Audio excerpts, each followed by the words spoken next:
Bonjour à tous. Bonjour. Bonjour. Bonjour à Bonjour. tous. Merci d'être parmi nous. Merci d'être toujours aussi nombreux tous les 15 jours. Bienvenue à tous pour ce 6e épisode du webinaire de l'association GSC qui va durer 1 heure. Cet après-midi, nous avons à nouveau le plaisir d'accueillir Thierry Milon, qui est le directeur des études chez Altares. Bonjour. Également Marc Tiercelin, qui est navigateur, mais aussi entrepreneur. Et Anthony Strecher, qui est le président de l'association GSC et également entrepreneur. Et donc, moi-même, Pauline Huvet, je suis responsable de la communication de l'association GSC. Alors, en quelques mots, l'association GSC a été créée il y a 40 ans par des entrepreneurs, pour des entrepreneurs, et plus précisément par le MEDEF, la CPME et l'U2P. La GSC, c'est en fait le besoin de protection chômage pour les dirigeants, les chefs d'entreprise et les indépendants. Et concrètement, elle leur permet, lorsqu'ils sont affiliés à l'association GSC, de percevoir un revenu en cas de perte involontaire de leur emploi.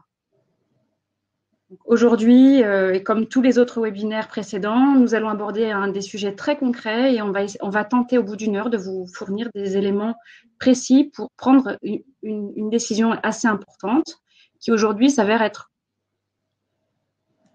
Et ben voilà, elle a sauté. Vive la technique. Donc je vais essayer de reprendre en live le sujet. Donc le sujet qui était, je vous rappelle juste en mémotechnique.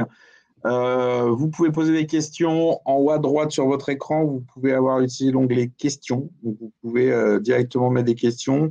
On les récolte et on essaiera d'y répondre sur chaque étape du webinaire. Donc ce webinaire aujourd'hui, il est un peu le dernier avant l'été. On va essayer de faire un petit break tous, recharger les batteries, reprendre du vent dans les voiles et de reprendre plein d'énergie. Donc, mais on va parler quand même d'un sujet qui, je le concède, n'est peut-être pas très sexy pour tout le monde. Donc, pour m'accompagner là-dessus, donc j'ai Thierry Milon, le compère des chiffres, de l'analyse et du tribunal de commerce et de la défaillance des chiffres de l'entrepreneuriat. Ensuite, le navigateur au long cours, le maître du SPI, Marc Tiercelin. Et on va essayer de partager, d'échanger par rapport à ces éléments-là. Oui, c'est un sujet qui n'est pas très sympa, qui n'est pas très sexy, on va parler de continuer ou arrêter son entreprise. Un sujet que bien souvent, on est beaucoup de chefs d'entreprise, on n'a tous pas envie de répondre réellement à cette question. On n'a pas sincèrement l'envie de se dire, mais au fait, est-ce que mon modèle économique, est-ce qu'il est viable? Est-ce que je vais m'en sortir? Est-ce qu'à un moment donné, je veux aller plus loin? Est-ce qu'il faut réellement continuer? Donc, c'est au final une question assez simple, mais très complexe. Et on va essayer d'y donner quelques lumières. Aujourd'hui, le contexte que nous vivons tous fait que là, en tout cas, tout le monde ne peut pas ignorer, à un moment donné, de se poser la question, est-ce que je continue ou est-ce que j'arrête? On a tous compris, c'est ce qu'on appelle la question de la contrainte, de savoir à un moment donné comment je peux économiquement, comment je peux survivre là-dessus. Donc, on va essayer de faire en 3 tempos. Un premier, c'est choix ou pas. Ensuite, un deuxième, étape et possibilité, interlocuteur, et de finir avec des conseils. Donc, n'hésitez pas, durant tout le webinaire, à poser des questions. On les sélectionnera pour essayer d'y répondre, que ce soit le plus proactif là-dessus. Alors, le mot dont dont personne veut répondre, la phrase à laquelle personne veut répondre quand on est chef d'entreprise, l'arrêt de mon entreprise. J'arrête pas. Je continue, je ne continue pas. C'est bien gentil comme question philosophique, philosophale, bref de comptoir, bref de bar. Mais au final, comment on fait? Quels sont les signes? Quelles sont les bonnes ou les mauvaises raisons? Parfois, certains signes ne sont pas visibles. Donc, comment arriver à créer des indicateurs, avoir conscience de comment je fais pour continuer ou pas, comment je fais, et est-ce qu'il y a des indicateurs, est-ce qu'il y a une méthodologie, et pas juste rester campé, centré sur soi-même, à hésiter à ne pas savoir. Justement, toi, Marc, qui a eu une existence et qui a toujours une existence avec une contrainte extérieure très forte, cette question d'arrêt, de reprise, comment tu l'as vécu et comment tu la vis aujourd'hui? Alors, bonjour déjà. Nos entreprises à nous, elles sont souvent elles sont liées au sport. Donc il y a plusieurs facteurs qui font qu'elles peuvent s'arrêter, ralentir, freiner, échouer, s'arrêter. Il y a le côté résultat sportif. Il y a, comme c'est un sport matériel, la casse matérielle en course ou même en préparation de projet, hein, ça peut arriver. La défaillance humaine aussi, parce que ça peut être lié. Il y a pas mal d'éléments qui peuvent annoncer du mauvais temps, comme on dit. Et je parle même pas, donc après, quand nous sommes, là je parlais de la partie à terre, quand nous sommes en mer, outre les fichiers météo, sur lesquels nous avons finalement pas de prise, puisque la météo, elle fait bien ce qu'elle veut, où on va devoir négocier, je l'ai déjà dit dans les webinaires précédents, le gros temps, le petit temps, enfin toutes les météos possibles. C'est ce que ça se rajoute. Il y a des contraintes diverses. Et si on veut être un petit peu concret, par exemple, pour nous, à la voile, démater, parce que c'est l'avarie, c'est une avarie majeure, ça équivaut en gros, à arrêter son entreprise. Ça ne veut pas dire qu'elle est morte, mais ça veut dire qu'elle a subi un arrêt. On n'avance plus du tout. On passe d'une certaine vitesse à zéro ou quasi zéro. Donc, on peut faire le parallèle avec une entreprise dite classique. Donc ça, c'est des problèmes qu'on peut rencontrer. Mais après, il y a aussi les problèmes humains et tout. Alors, comment on fait?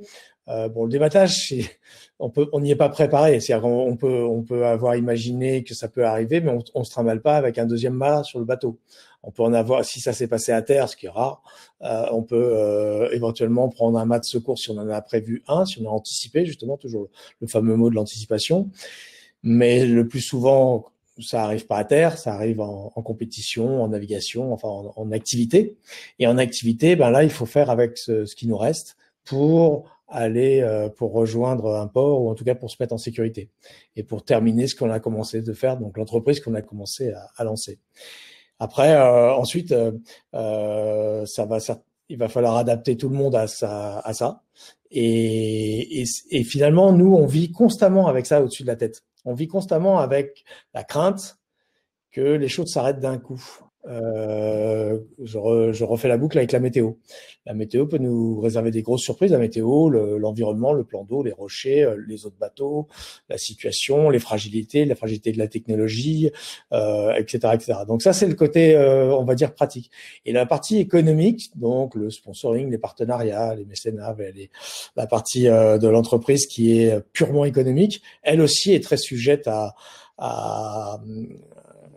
ça peut, là par exemple, si je prends un exemple, Massif, qui est donc un sponsor de la voile depuis très longtemps, ils sont dans la voile depuis les années 70, même ils ont été créés en 60 et depuis 70 ils font de la voile. Alors ils font de la voile de très haut niveau depuis une douzaine d'années et là ils ont décidé d'arrêter une dimension de leur sponsoring, donc d'arrêter pas tout de suite, mais en tout cas d'arrêter.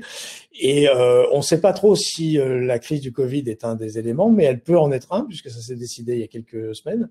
Et on a dans le sponsoring des arrêts comme ça qui se font. Moi j'en ai vécu beaucoup où il y a des changements de dirigeants. Alors ça a été la principale cause de tout ça. Donc ça, on est constamment en insécurité. On vit avec cette habitude-là. Ce qui fait que notre mental, notre façon d'être doit je sais pas si on peut dire se calquer, en tout cas, elle doit être en phase avec ça. Parce que si on veut de la sécurité, déjà, je crois qu'on ne devient pas entrepreneur. C'est un formidable métier, c'est une formidable aspiration, mais on ne devient pas, je crois, entrepreneur si on veut de la sécurité. Et puis, encore moins dans le domaine dans lequel j'évolue et j'ai évolué longtemps. Mais justement, Marc, la question, elle est à un moment donné, ton expérience et de l'habitude de vivre dans un système de contraintes extérieures très fortes. Mais comme on voit des fois certains navigateurs, soit en mer ou même sur leur projet terrestre, comment il y en a qui s'arrêtent, il y en a qui décident de continuer. Quel est le moment quels sont les déclencheurs où tu décides de continuer coûte que coûte à persévérer, à continuer une course, à continuer le projet, ou tu dis non là ok là maintenant j'arrête. Est-ce qu'il y a des signaux? Comment ça a été fait? Ou juste c'est le psychologique et que le psychologique? À projet et à situation égale, dans une course ou dans un projet global, hein, entre la dimension terrestre et la dimension maritime, on va avoir, et ça c'est ça qui est passionnant dans l'humain, des façons de procéder qui sont totalement différentes. Je l'ai dit dans un webinaire précédent, moi j'ai été capable, ou en tout cas je l'ai voulu, et j'en ai été capable puisque ça s'est réalisé, de pas laisser les trains passer et de les prendre en marche, même si je n'avais pas toutes les conditions idéales pour que, entre guillemets, l'entreprise parte. J'ai décidé de le faire parce que je voulais être dans l'action. Je voulais être en être, on va dire, pour faire court. Et idem quand on est face à un échec potentiel, voire à une chute, voire à une fin potentielle.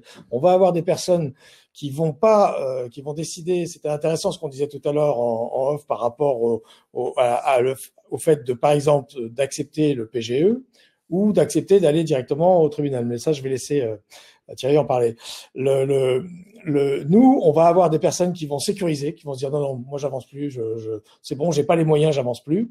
Et d'autres personnes, et j'en fais plutôt partie, qui va pas emmener les gens dans le mur, mais qui est cet enthousiasme naturel qui fait que je me dis c'est jamais fini. Tant que la ligne d'arrivée elle n'est pas passée en compétition, tant que la ligne d'arrivée elle n'est pas passée au niveau économique, il n'y a pas de raison de se démoraliser, de se démantibuler, enfin, trouver le terme qui vous convient. Et j'ai cet état d'esprit-là, qui m'a permis de tenir jusqu'à maintenant, et qui a permis aussi de fédérer derrière moi des personnes qui n'y croyaient pas, qui n'y croyaient plus, qui très vite disent, ah ouais, non, là, c'est fini, on n'y arrivera pas, quoi. Et pourtant, je vais pas donner d'exemple, ce serait un peu long, on a réussi.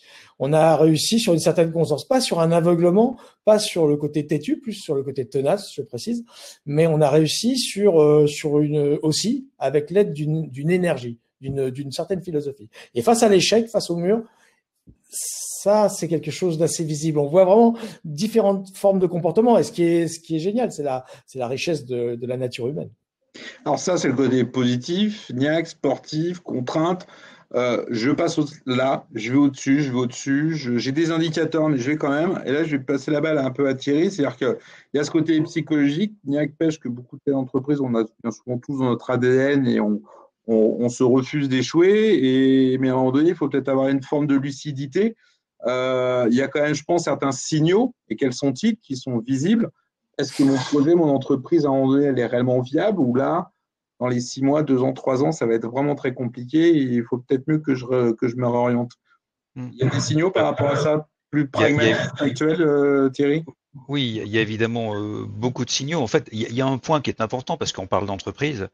Je pense qu'il faut d'abord parler d'entrepreneur parce que la structure et le garçon ou la fille qui porte et qui tient la structure sont tellement fusionnés et fusionnels que malheureusement, et des fois heureusement, malheureusement, il y a peu d'entreprises qui survivent à la disparition du créateur. Alors qu'en fait, on devrait être en position de dire, non seulement je vais m'éclater dans le business que je produis avec mes collaborateurs et mon écosystème, mais je sais en plus que ce que je crée va perdurer. Et donc déjà, si on est dans cette démarche-là, on doit être en position d'accepter parfois l'inacceptable pour beaucoup. Et parmi l'inacceptable, évidemment, il y a le sujet de la fermeture, parfois violente et la plus violente, et la liquidation. Mais même après, comme disait Marc, c'est jamais fini en fait. Hein. Et donc sur les signaux, de fait, les signaux les plus importants,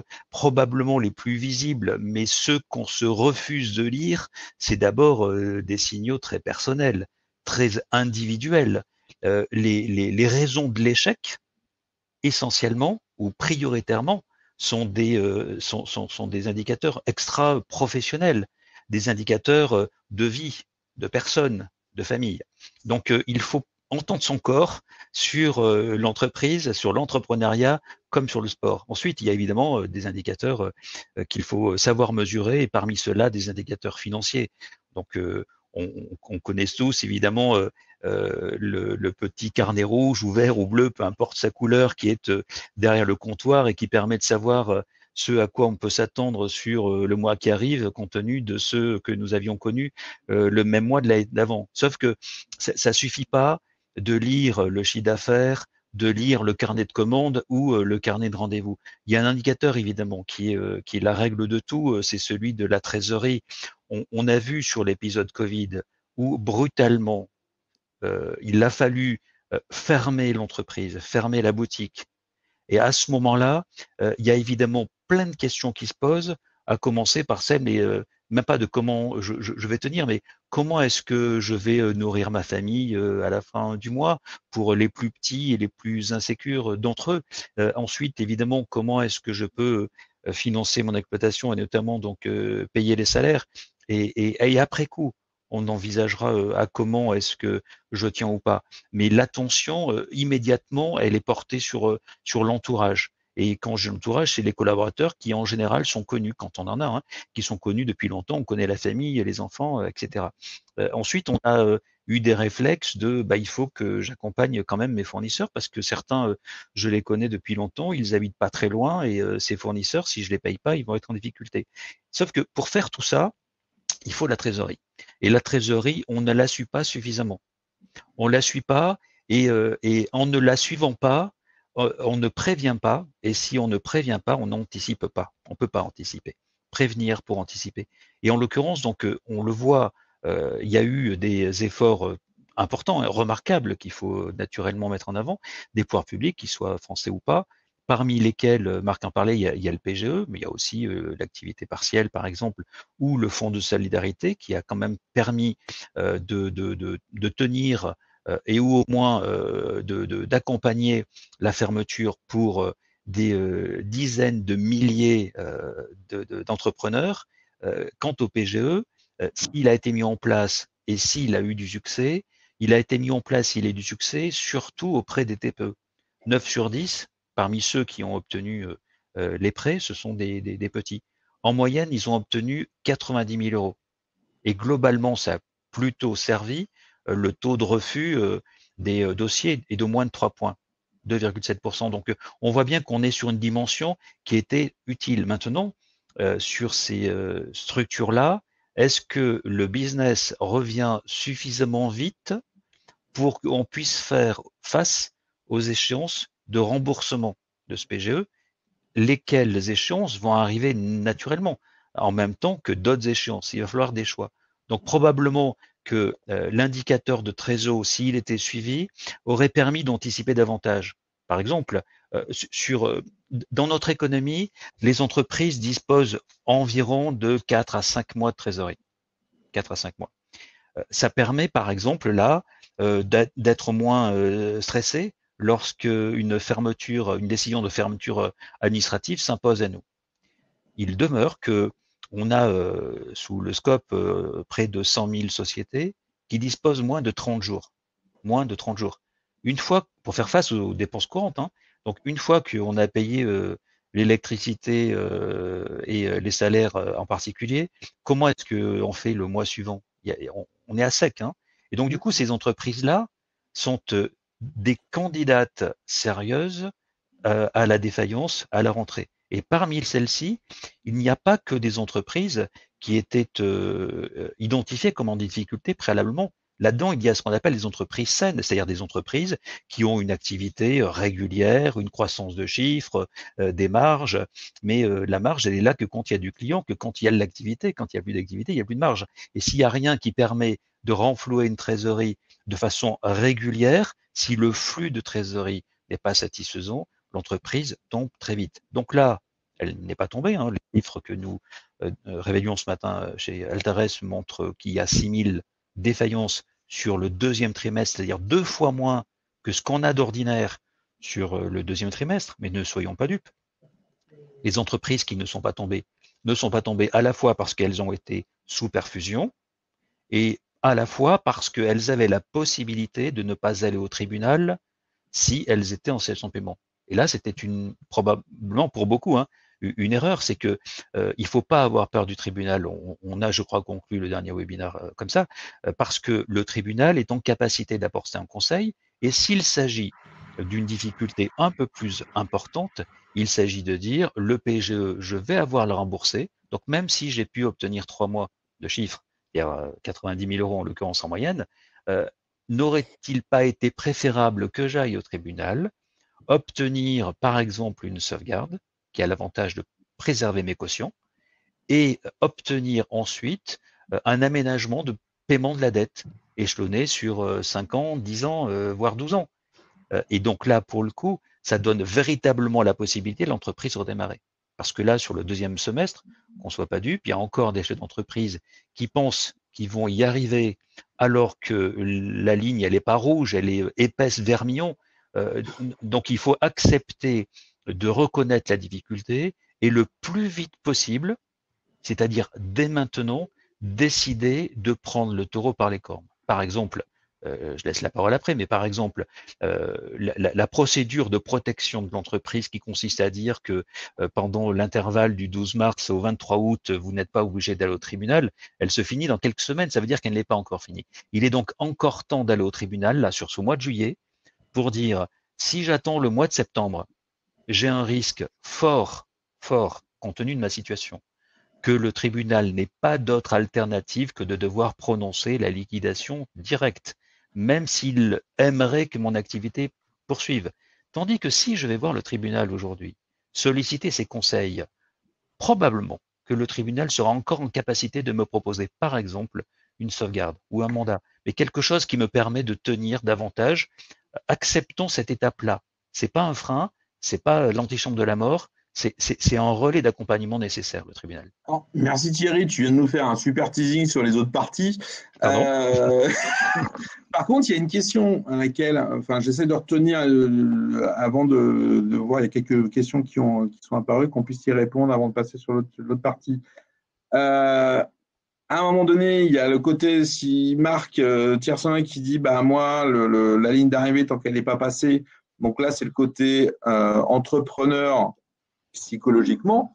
Après, il y a le côté, peut-être que l'entreprise, ce véhicule-là que j'ai momentanément, ou ce bateau-là, ou cette entreprise-là, il faut que je l'arrête, celle-ci. Et là, factuellement, donc il y a une différence entre l'esprit entrepreneur de toujours rebondir, d'aller de l'avant et de trouver de nouvelles solutions, et peut-être dire, bah, l'entreprise que j'ai montée, celle-ci, il faut que je l'arrête.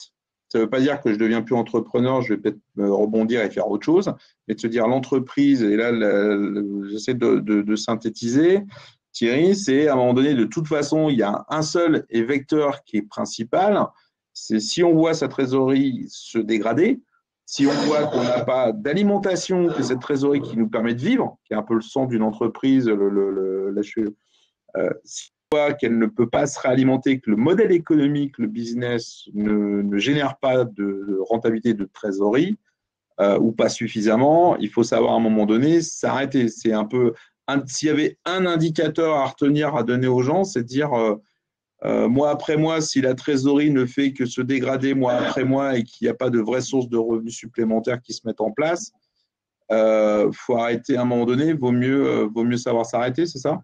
Il faut comprendre où est la fuite dans le tuyau. On peut avoir une belle berline, s'il n'y a pas de carburant, elle n'avancera pas. C'est le cash qui fait tourner l'entreprise. Donc, si le cash ne rentre pas ou fuit progressivement au fil des mois, il faut trouver la fuite, la colmater et repartir. Mais pour ça, il faut au moins suivre l'indicateur. Et malheureusement, il y a trop de dirigeants qui ne le suivent pas encore. Alors, on va dire qu'on… Vas-y, Marc. Quelque chose de rapide. En fait, je pense que souvent, au-delà de la contrainte administrative et des contraintes administratives, on manque d'agilité. C'est-à-dire que le système, sans rentrer dans le détail de chaque type d'entreprise, de chaque crise que peut traverser l'entreprise, ce qui est étonnant, c'est qu'on met longtemps à monter une entreprise et que souvent, on va arrêter tout ça. Je dis pas pour des problèmes banals, pas du tout. Mais là, on vient de faire une pause du fait de la pandémie, mais il peut y avoir d'autres raisons de pause. Et j'ai jamais compris pourquoi on ne pouvait pas, par exemple, faire une pause. Alors certes, il y a des dettes, il y a des cautions, il y a tout ça, mais faire une pause. Et quand je parle d'agilité, c'est de regarder l'entreprise que l'on a, l'énergie que l'on a encore, les forces en présence humaine et le niveau technologique, et par exemple de changer si ce n'est de business model, ça c'est l'époque, mais de changer peut-être d'orientation sans être obligé de tout arrêter, de tout fermer, de passer par des procédures qui sont super longues. Là c'est mon côté un peu petit, et de continuer avec l'entreprise en l'entreprise 2, quoi, dans le même, peut-être éventuellement dans la même structure, et plutôt que de toujours tout éteindre tout pour tout refaire renaître. Et j'en veux pour preuve, j'avais beaucoup discuté avec des CCI dans le temps, pour moi en parallèle de ma carrière de sportif et en parallèle de mes entreprises liées au sport et liées aux gens que j'employais, racheter une entreprise plus classique, et le fameux principe de la pyramide des âges qui faisait qu'il y avait pas mal d'entreprises à céder mais qui ne trouvaient pas de repreneurs pour X raisons. Et je me disais, mais oui, de temps en temps, c'est intéressant de reprendre une entreprise existante, même si elle est en difficulté, et de la remonter. Enfin, en tout cas, c'est mon point de vue. Bah, c'est pas du tout contradictoire entre vous deux, hein. C'est juste aujourd'hui, c'est de dire oui, il y a le côté entrepreneur. Par contre, peut-être que le véhicule ou le modèle économique actuel ne rapporte pas suffisamment d'argent, ne génère pas suffisamment de marge de bénéfice. Donc, vaut mieux le faire en amont, quand il nous reste un peu de cash, d'anticiper, quitte à pouvoir, parce que le faire en amont, hein, c'est au final de se dire, bah, je choisis d'arrêter ce modèle économique. Et si je le fais en amont, ça peut être, comme Marc le dit, de transférer ça. Je fais un autre modèle économique. Je transfère mon entreprise, je la modifie pour aller sur autre chose. Mais j'arrête de continuer à faire quelque chose qui est, je dirais, qui n'est pas viable dans le temps. Avant de répondre aux questions, ce qui est important de retenir, c'est que là, on est dans une façon pédagogique de dire, là, on essaie de sensibiliser à préparer les choses. J'insiste vraiment sur la violence, c'est le rôle aussi de l'association de signaler quand une entreprise est allée jusqu'au boutisme et arrive non préparée et vraiment contraint à aller au tribunal de commerce, c'est d'une violence inimaginable et ça a des impacts phénoménaux. Donc j'alerte vraiment là-dessus. L'échec n'est pas une fin en soi. On essaie d'être positif, mais se préparer, anticiper reste vraiment primordial.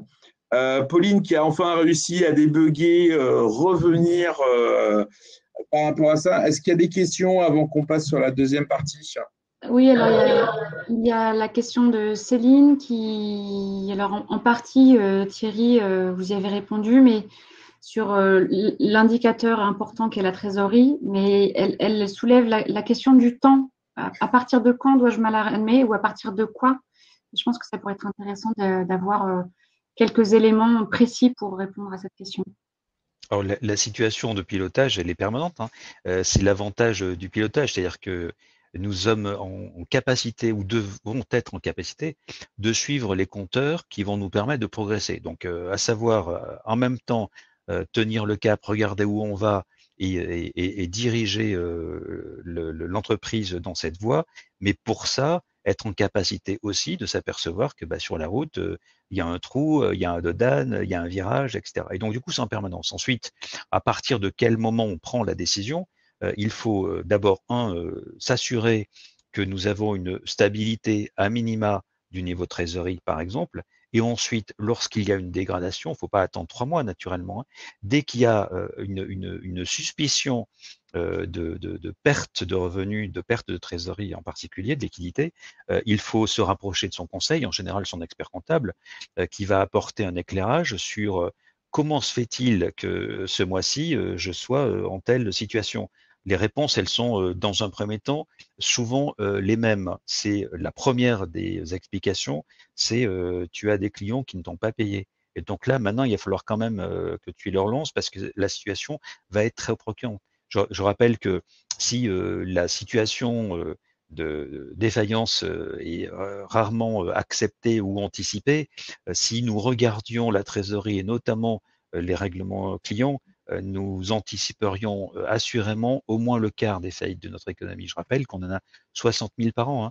Donc c'est vraiment un point important, un point bloquant pour l'entreprise qui refuserait ça. Et ensuite, une fois que la situation est repérée, il faut la corriger tout de suite. Donc si c'est un client ou des clients, faut les appeler pour s'assurer du règlement, s'assurer qu'ils sont déjà vivants, qu'ils sont debout, parce qu'il y a des entreprises clientes qui peuvent avoir fermé sans même que vous ayez été informé qu'il le fut. Donc s'assurer de ça.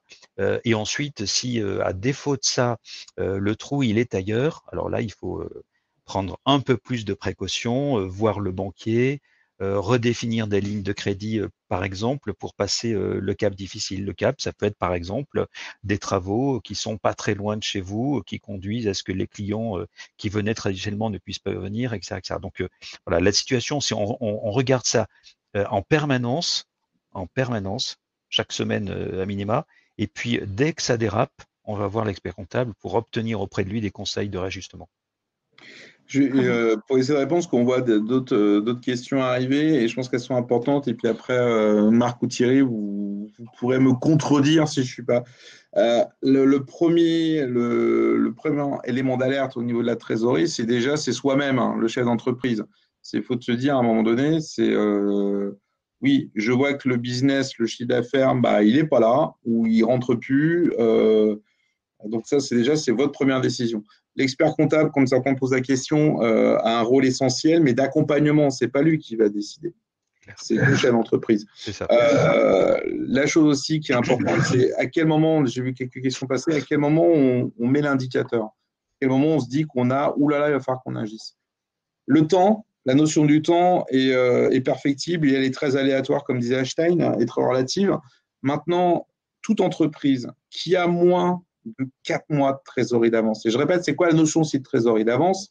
C'est dire j'ai 0 chiffre d'affaires, 0, j'ai 0 rentrée, et c'est le nombre de mois où je peux vivre sans aucun chiffre d'affaires en payant l'intégralité de mes charges mensuelles. Donc, c'est payer l'ensemble des salaires, les loyers, ainsi de suite. C'est ça, vraiment la trésorerie d'avance. Hein. Parce que des fois, les gens confondent, je fais le plus, le moins, et en fin de compte, la vraie trésorerie, ils en ont beaucoup moins que prévu de ce qu'ils pensaient. C'est une règle très simple. Franchement, honnêtement, si les gens ont moins de 3 mois, enfin moi, mon avis, j'alerte les gens en disant, si vous avez moins de 3-4 mois de trésorerie d'avance, là, il faut se pencher sur le sujet parce que ce nombre de mois, une perte, comme on vient de le subir, une rupture, un arrêt, une fermeture obligatoire, une perte de gros clients, une perte de marché, un retournement de marché, 2 mois, 3 mois, 4 mois, ça va très, très vite. Donc, à un moment donné, les notions, faut chercher, en tout cas moi c'est la vision, après vous pouvez pas être d'accord tous les deux, c'est que si à un moment donné, j'ai moins de 3 mois de trésor d'avance, je creuse le sujet et en plus j'ai un peu plus de temps pour essayer de l'anticiper par rapport à ça. Vous partagez ou pas en termes d'indicateurs pour donner aux gens qui ont posé des questions? 3 mois, c'est évidemment une position qui est tout à fait revendicable. On a, je le répète, près d'une centaine de milliers de sociétés qui sont à 30 jours. Donc, quand on a à 3 mois, on a un peu le temps de voir venir, même, évidemment, on ne peut pas se satisfaire d'avoir 3 mois de non-activité. Mais quand on n'a que 30 jours ou moins 30 jours et on a 14 ou 15 jours dans l'eau, on peut rien faire. On peut rien faire. C'est un restaurateur qui, pendant une semaine, va avoir son service du soir réduit de un quart. C'est un commerçant qui va pas voir de clients pendant tout un après-midi, pendant 3 jours. Donc la ligne de flottaison est tellement courte que accepter durablement de ne travailler que avec un mois de trésorerie, c'est évidemment prendre un énorme risque de ne pas pouvoir faire face à un simple trou d'air. Alors, un épisode comme Covid, oui, il faut beaucoup plus. D'accord. Bon, on va essayer, parce que j'ai la mettre du temps qui m'alerte, Pauline, en disant on a répondu aux premières questions qui étaient quand même intéressantes, et je pense qu'il était important qu'on s'y pose. Je vais vous faire un challenge, Marc et Thierry, c'est qu'il va falloir qu'on fasse un condensé des deux sujets, mais qui se relient. Je vais commencer par Thierry aussi, ça va être de dire, on part du principe qu'on a décidé d'arrêter, en tout cas, ce modèle économique et peut-être d'aller sur un autre. Donc, on décide de l'arrêter. Quelles sont les différentes étapes à enclencher? Et aussi, je peux m'orienter, me rapprocher de qui? Donc, de faire à un moment donné, on avait voulu faire les deux questions bien séparées. Il va falloir condenser, challenge. Marc, comme ça, tu as le temps de te préparer parce que toi aussi, la question va t'arriver dessus. C'est au fait, comment j'ai fait le constat d'arrêter, comment les différentes étapes et aussi comment je peux m'entourer, enclencher mon entourage. Challenge chrono, Thierry, le micro est à toi. Et donc, tu me donnes 2 minutes 50. Non, plus mais qu'on garde du temps pour répondre aussi aux questions, parce que c'est un sujet qui est important et je pense que ça peut être intéressant de pouvoir répondre aux questions que les gens nous posent. Si tu me le permets, j'ai envie de préciser la question en fait, parce que on s'arrête jamais vraiment. On termine quelque chose pour commencer autre chose en fait. Et donc on arrête pour rebondir. Donc la difficulté, c'est de savoir arrêter pour pouvoir rebondir. Parce que s'arrêter, finalement, malheureusement, ça peut être parfois tellement facile, au sens dramatique du terme, qu'on ne se donne pas les moyens et son entourage d'imaginer un autre avenir, un autre futur. Donc restons plutôt sur la démarche de on s'arrête pour rebondir, pour repartir. Et donc en l'occurrence, il y a naturellement deux options qui se présentent à soi. C'est choisir, et autant que possible, c'est quand même plus agréable de choisir de terminer le business ou une partie du business et ou devoir le terminer.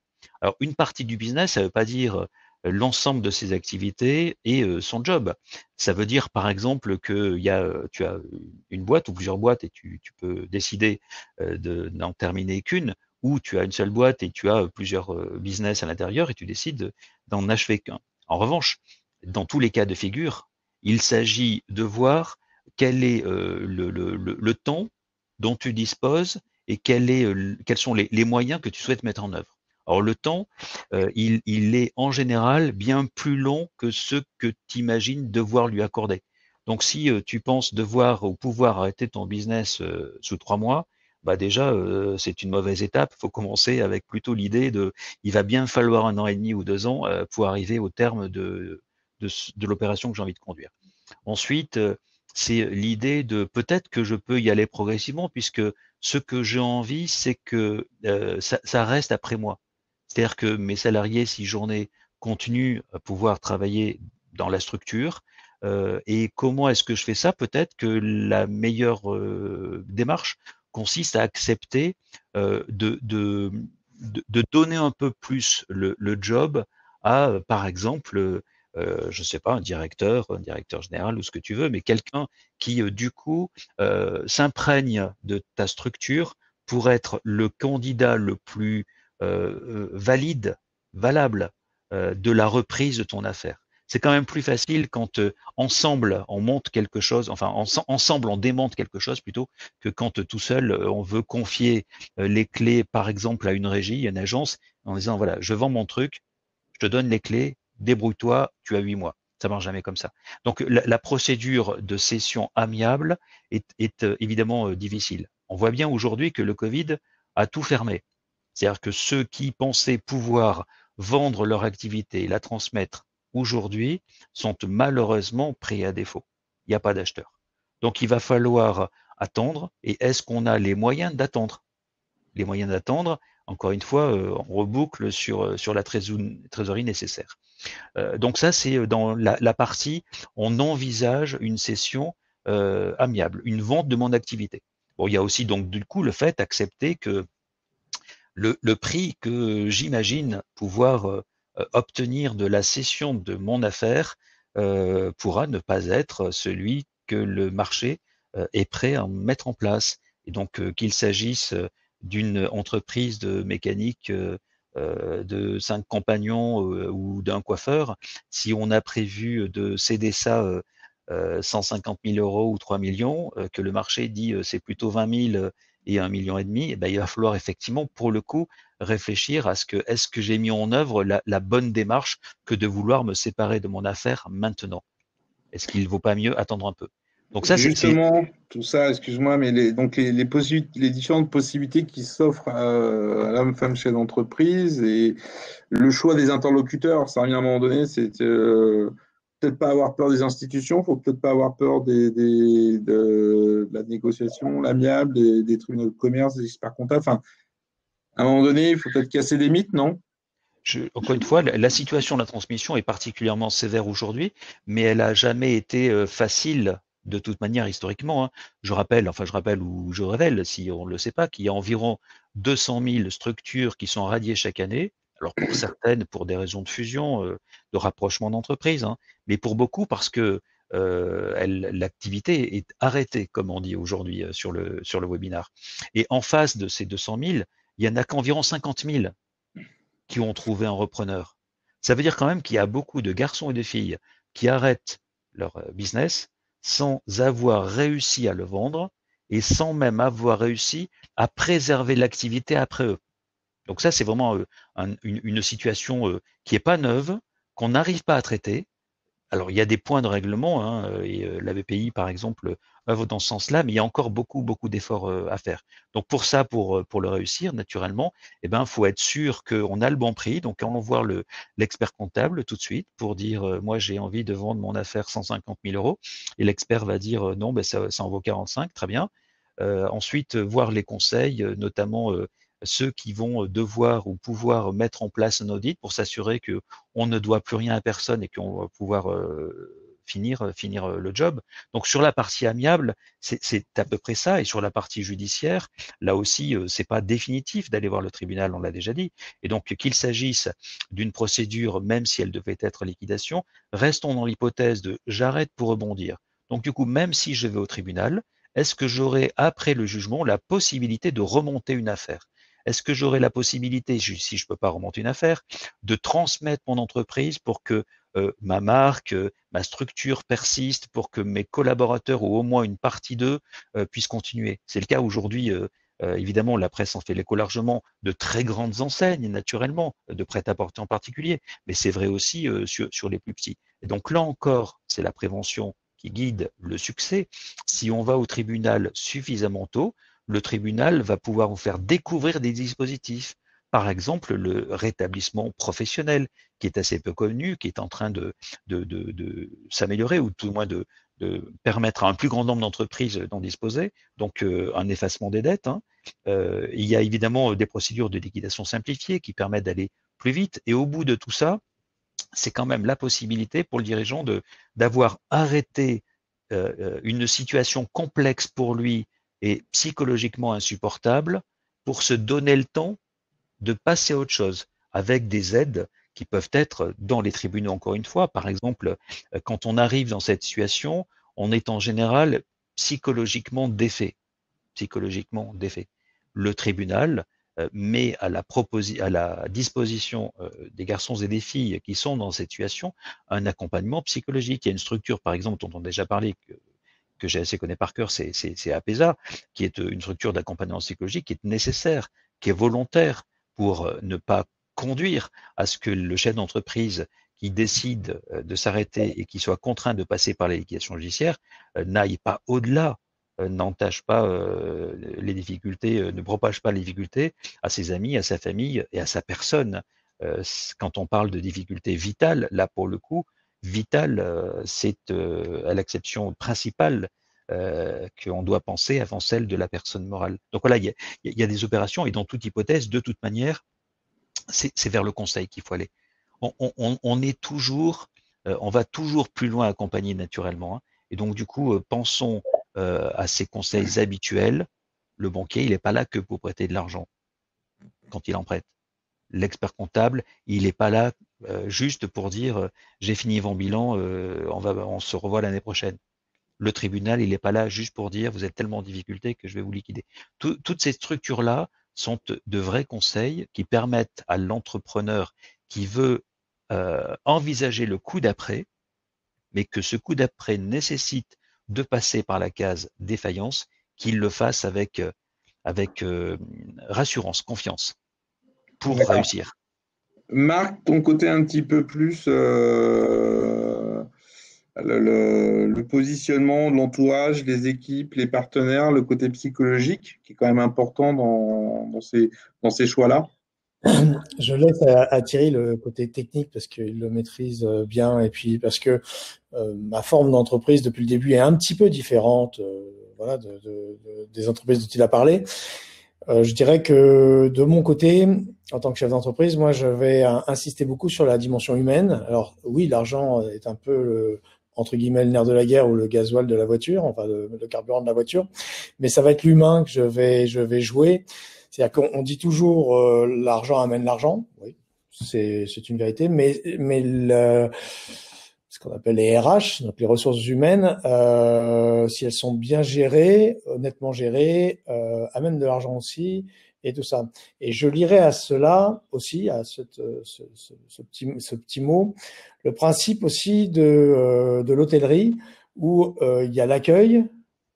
Il y a le sens de l'accueil, le fait quand on accueille quelqu'un, donc quand on démarre une entreprise, on est dans une énergie positive, on a l'envie, on a le désir, on s'imagine plein de choses, etc.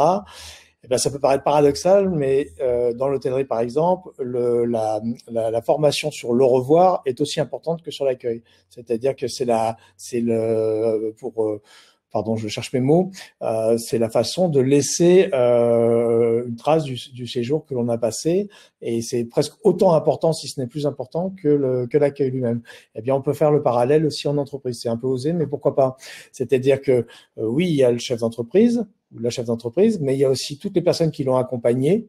Et pas seulement en interne, il y a aussi tous les fournisseurs, les prestataires extérieurs et tout ça. Et je pense que la façon dont on termine l'histoire est très importante à ce niveau-là, et peut-être en fonction de la façon dont on a de gérer l'humain, on peut peut-être dans les 2, 3, 10, 15, 20 personnes, que sais-je, qui vivent ce moment-là avec vous, trouver la solution, une des solutions ou des solutions de l'entreprise. Et que ça ne soit pas seulement l'expert comptable, la trésorerie, la dimension administrative. Je complète ce que propose, ce que suggère et Thierry, mais par cette dimension aussi dans l'humain où on va chercher des solutions à ce problème. Et je voulais juste rebondir sur une chose qui nous est un peu étrangère en France, et on le voit dans la politique beaucoup, c'est que dans les entreprises américaines, c'est mon frère qui m'avait raconté ça, il travaille dans les grands groupes, il m'avait dit, tu vois, chez General Electric, un dirigeant qui est nommé, dès qu'il prend son poste, le dirigeant de General Electric, va travailler en parallèle, il fait pas que ça, il va tout mettre en œuvre pour préparer son successeur. D'entrée de jeu. Ça arrive rarement dans les grandes boîtes françaises, dans les petites, je ne sais pas. Et ça, c'est quelque chose, c'est une philosophie. On aime, on n'aime pas, mais c'est assez intéressant. C'est-à-dire de préparer, on parlait d'anticipation, de préparer les personnes qui, dans le cas de succession, là, c'est l'exemple que je viens de citer, mais aussi, ça peut aussi se faire sur une chute ou parce qu'il n'y a pas que aussi une faillite, comment dire, économique. Il peut y avoir, je sais pas, un décès, il peut y avoir une maladie, il peut y avoir des choses. Il y a plusieurs façons qu'une entreprise a de chuter. Et ça, d'anticiper ça au démarrage, en tout cas à un moment donné de l'entreprise, je trouve ça plutôt intéressant et à creuser. D'accord. Donc, pour Thomas, ce que tu soulignes, c'est quand on décide d'arrêter, mais même si c'est un projet particulier et puis faire un pivot pour demain changer, c'est plus on l'anticipe, plus on intègre, on n'a pas peur d'en parler, d'accompagner. Et alors, je vais peut-être dire un gros mot, faire les choses propres, finir les fesses propres. Il y a une vieille expression comme ça, faire quelque chose les fesses propres. Hein. Fait qui est de le partager, de partir, d'essayer d'éviter au maximum les dettes, l'endettement, permet de soit créer de nouvelles opportunités tout de suite ou plus tard. Donc l'aspect humain vient aussi s'appuyer sur l'aspect technique, financier, et au final de ne pas rester seul dans son coin, dire j'ai décidé d'arrêter, de s'ouvrir vers les autres. Même si on vit un échec, il ne faut pas avoir peur de le partager, de l'échanger, c'est de s'en sortir, non ? Chaque étape est importante. On ramène ça à l'aspect sportif, mais la vie, c'est aussi un peu un sport. Si à chaque fois qu'on échoue, on tombe en dépression, on emmène toute l'équipe avec soi. C'est une entreprise. Hein. Moi, c'est vraiment des entreprises que j'ai menées. On emmène toute l'équipe avec soi dans son échec, etc. On est parti avec la fleur au fusil en croyant qu'on allait tout déchirer, qu'on allait gagner tout ça, et puis tout d'un coup, on revient pour X raisons, on a perdu. Je pense que chaque étape de nos vies sont importantes et il y a une façon de se comporter. Alors, je ne vais pas reprendre la phrase que tu as dite, mais je vais dire une vieille ancienne qui fonctionne toujours bien. Comme on fait son lit, on se couche.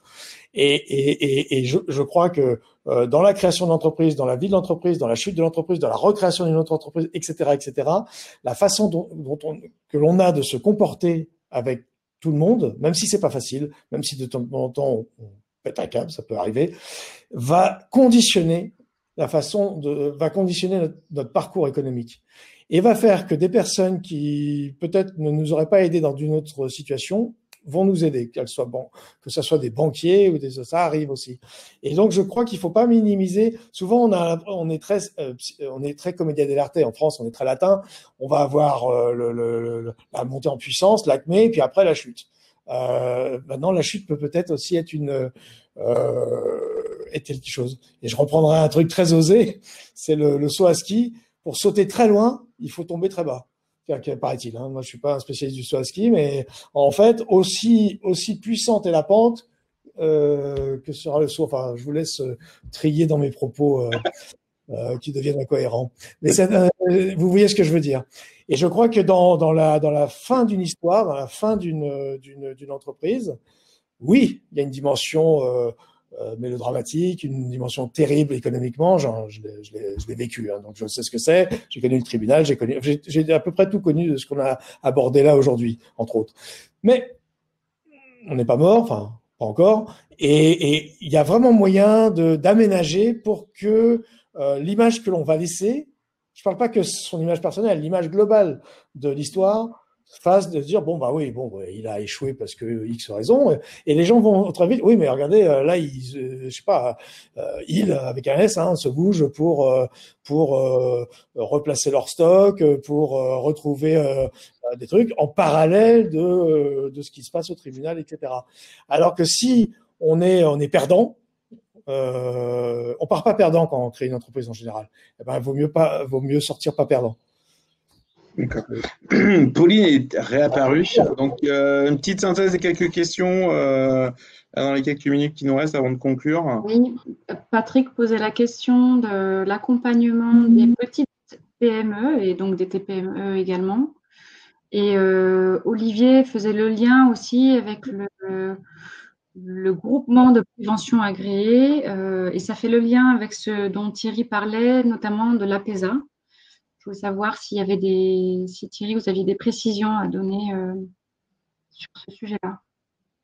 Bah, écoutez, je pense que d'une façon tout à fait évidente, la position de notre pays, même si elle veut être une très belle puissance mondiale, reste quand même chargée d'une économie réelle représentée par des TPE dont on ne s'occupe pas forcément tous les matins. C'est-à-dire que c'est plus facile de faire un gros titre de une sur un gros acteur de notre économie que sur la TPE qui ferme dans un village. Donc, il faut naturellement être en capacité d'accompagner ces structures. Et donc, comme elles sont sur un maillage de territoire tout à fait large, le référentiel le plus proche, le plus compatible, c'est traditionnellement l'expert comptable, traditionnellement. Mais pour autant, toutes les entreprises n'en ont pas recours de façon suffisamment forte dans un esprit de conseil et elles sont pour certaines laissées à l'abandon, mais pas forcément parce que l'expert ne veut pas répondre. C'est parce qu'elles ne se sont pas mis dans le schéma de on travaille mieux ensemble et que du coup, ça vaut quand même le coup que je glisse un billet pour être accompagné par un expert comptable qui saura me donner les conseils auxquels je n'ai pas pensé de lui demander. Mais c'est vrai aussi sur les structures, évidemment, qui arrivent après le terme, malheureusement, d'une décision plus définitive que d'aller au tribunal avec APESA, Second Souffle, 60 000 rebonds, enfin des structures d'accompagnement qui sont tout à fait remarquables dans l'écoute de l'homme et de la femme. N'oublions pas que l'entreprise, c'est avant tout une aventure humaine, surtout une TPE. Et donc, lorsqu'on est dans une situation d'inconfort, on distribue cet inconfort auprès notamment des salariés, de la famille, et donc on a plutôt intérêt à s'entourer. Le chef d'entreprise, c'est pas un surhomme ou une surfemme, c'est juste un garçon et une fille qui a tenté une expérience et qui à un moment a eu un gros caillou dans la chaussure qui lui a fait malheureusement changer de trajectoire. Donc voilà, soyons aidés et les groupements d'accompagnement comptable ou associatif sont notamment là des bonnes aides. Je vais rajouter pour illustrer un petit peu avant de passer sur notre question, le commentaire de Thierry. En France, on est fantastique. C'est vrai que la gestion des petites entreprises et TPE, c'est que ça passe souvent sous le radar. Par contre, la France, on est fantastique pour quelque chose, c'est de créer 150 000 aides, organisations dans tous les sens. On est spécialiste pour le code du travail, on est spécialiste pour le code du commerce, ainsi de suite. Mais on a aussi beaucoup de choses là-dessus. Le problème, c'est que c'est très difficile à savoir qui contacter et ainsi de suite. Le conseil aussi en complément, c'est tout chef d'entreprise, approchez-vous de votre confédération, soit professionnelle du territoire, soit de métier. Mettez-vous en réseau avec ce qui se passe localement autour de chez vous. Et bien souvent, on se rend compte que les gens n'étaient pas au courant de l'information ou le lien n'était pas fait. Donc, il y a quand même beaucoup de choses disponibles. Maintenant, encore faut-il le savoir. Il y en a tellement un peu dans tous les sens qu'avec des canevas très précis, ça, vous n'avez pas le droit, mais vous avez le droit à autre chose. Renseignez-vous et dans la notion d'anticipation, justement, plus on anticipe, plus on arrive à être aidé, accompagné et éviter de subir. Encore une ou deux questions, Pauline? Il nous reste peu de temps et je pense qu'il peut être intéressant de passer aux conseils très concrets. On a un peu indiqué aujourd'hui, oui, l'importance des indicateurs. C'est-à-dire qu'aujourd'hui, on a tous nos projets, on est moteur, on a créé une entreprise, on a repris une entreprise, on a créé un modèle économique. C'est notre bébé, on est tous d'accord, on est à fond impliqué et on y met énormément d'énergie, donc de passion, et arriver à dépassionner et l'importance d'avoir des indicateurs. C'est vraiment primordial, ce que disait Thierry, de dépassionner, suivre cette réseau, d'avoir des indicateurs factuels posés pour pouvoir anticiper. C'est vraiment, pour ceux qui nous suivent sur les différents webinaires depuis quelques mois, quelques temps, il y a un leitmotiv, c'est qu'au-delà de la passion, l'implication qui est très forte pour nous tous, faut avoir des balises, il faut avoir des analyses, des indicateurs forts. Le gros piège quand on échange avec les gens ou ceux qui vont des fois un peu trop loin, c'est qu'ils sont allés en faillite sans avoir anticipé. Attention à son ego, c'est une force. Tout chef d'entreprise, Marc des fois l'a souligné, c'est notre côté entrepreneur, nos énergies, pas la confondre avec l'ego. Il faut savoir aussi se remettre en question. On a le droit de se tromper. Toute personne qui a réussi a fait X erreurs avant. Donc, à un moment donné, il ne faut pas avoir peur de se tromper. Il ne faut pas avoir peur de se dire « mince, il faut que je me remette en question, me mettre en retrait ». Parfois, laisser à un autre, donner confiance à quelqu'un d'autre pour vous aider et reprendre les choses. C'est vraiment primordial. Quelque chose qui est souvent si dur, qui bien souvent empêche les gens globalement d'anticiper, ils se retrouvent vraiment à subir la défaillance ou l'échec, c'est cette notion de faire le deuil de son entreprise. Et là, on rentre vraiment, le cheminement psychologique est très important, Thierry l'a souligné, Marc aussi. Oui, il y a un deuil, et on l'a vu aussi dans certains webinaires. Il faut arriver à déconnecter. On reste entrepreneur. Peut-être que notre modèle économique, il a planté, disons-le. Ça n'a pas réussi, on prépare une faillite. Mais on reste toujours entrepreneur. Et on peut demain, après-demain, recréer autre chose. Si on l'a anticipé, reprendre des énergies avec des gens qui étaient déjà dans le premier projet, comme l'a souligné Marc ou Thierry. C'est vraiment important. Vous pouvez rebondir. Vous restez et on reste chef d'entreprise, quoi qu'il passe, quoi qu'il arrive. Après, on peut peut-être juste changer de société, recréer un autre modèle, faire pivot. Et voilà, et on fait le deuil juste de ce modèle, de cette entreprise, et on ne fait pas le deuil de soi-même, de son côté entrepreneur. On a souvent rendu compte dans les témoignages de cette problématique et par rapport à ça. Dernier point, ne pas négliger la communication auprès de ses équipes, ses clients, ses fournisseurs, les tribunaux, l'expert comptable. Bien souvent, des retours très positifs de rebond, et je veux finir par ces côtés positifs. Des gens qui partaient dans un modèle de je vais sûrement partir en défaillance, je vais au tribunal de commerce, mais je partage, j'échange, j'exprime et je pose mes gros problèmes économiques. Et vous avez des belles histoires qui s'écrivent à ce moment-là où l'entreprise fait pivot. Il y a un soutien qui se fait dans un territoire, il y a des relais, il y a des créations d'opportunités, de nouveaux business, et ça repart. Donc, à un moment donné, même en communiquant, en agissant, en étant franc et sincère, honnête, transparent, on peut avoir de belles surprises. Et je veux vraiment conclure sur ce… On a beaucoup d'exemples qu'on a souvent tendance à oublier d'expliquer et de montrer, de gens qui se sont fait accompagner, qui ont communiqué et qui s'en sont sortis beaucoup plus facilement que les autres. Parfois qu'on sauve sur l'entreprise ou qui en ont recréé une autre juste derrière. C'est ça le message positif qu'il faut avoir notion de, certes, parfois s'arrêter, Il vaut mieux s'arrêter de façon choisie que subie. Parce que hélas, on a l'autre pan aussi. Quand c'est subi complètement, ça devient très, très, très difficile. On arrive à la fin. En plus, on s'est engagé auprès de Thierry à vraiment le libérer et de ne pas déporter.